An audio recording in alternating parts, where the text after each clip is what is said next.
Hi, my name is Joseph Holroyd, and I'm the media intern for Fully Booked Theatre. And I'm making this little video just to share with you guys a little bit of my experience in the media industry. When people say they work in media, it's kind of difficult to figure out what they mean. If they work in journalism or work for magazines, they might be in print media. If they're a radio host, they might be in broadcast media.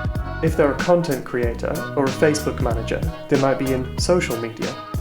And within those industries, their jobs could be wildly different.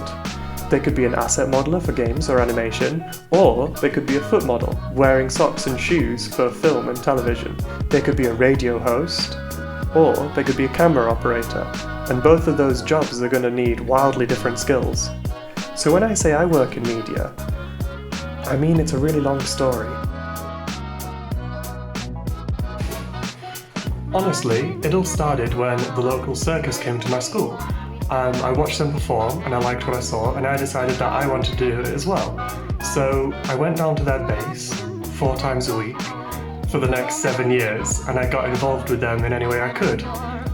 We did street shows, there was a yearly fire festival, we got into theatres, and it was through the circus that I got involved with other theatres and television. And every time we put on a performance, my parents would record it. And I tried to make those recordings into little videos. So I decided to take up media at A-level. And it was through this I discovered that you could layer effects on top of videos. So when it came time to apply to university, I applied for a course in animation and visual effects. And that really opened the world for me. I kept up the acting.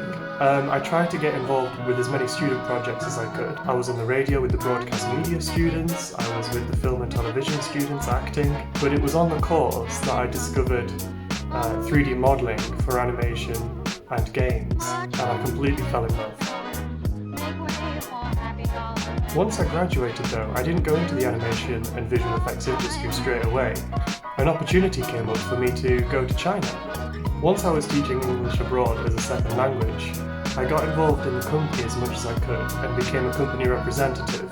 I was hosting their shows, the Dragon Boat Festival, Chinese New Year of course, and the Christmas Festival, and I appeared on the radio for an English language teaching show. I was judging competitions. The point is, getting into the media industry, or any creative industry, there's a couple of things you'll need to do. Get out there and say yes to as many opportunities as you can. Be prepared to talk to people and ask for the opportunities, because if they're not out there, you might need to make them yourself. Do what you want to do, and do it a lot. Practice, because you need to be really good at it, whatever it is you want to do. If you want to make podcasts or radio shows, write your scripts and rehearse. If you've got a phone, you've probably got a microphone, so record yourself, practice in them, and share them. Whatever you're doing doesn't need to be amazing or groundbreaking.